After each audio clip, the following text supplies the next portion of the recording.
अंगने हाला भइल बा दुअरे शोर मचल बा।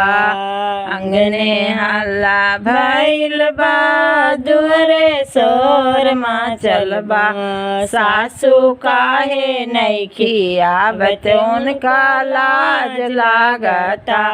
सासू काहे नइखी आवत उनका लाज लागता। देखले बड़ी टीना के तेल खापर बाती भइल बा। देखले बड़ी टीना के तेल खापर बाती भइल बा। सासू लाजे नइखी आवत उनका लाज लागता। सासू लाजे नइखी आवत उनका लाज लागता। अंगने हाला भइल बा दुअरे शोर मचल बा। अंगने हाला भइल बा दुअरे शोर मचल बा। गोतनी काहे नइखी आवत उनका लाज लागता। गोतनी काहे नइखी आवत उनका लाज लागता। देखले बड़ी कड़ाही के हलुआ लदबदी भइल बा। देखले बड़ी कड़ाही के हलुआ लदबदी भइल बा।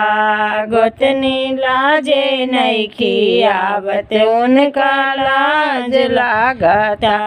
गोतनी लाजे नइखी आवत उनका लाज लागता।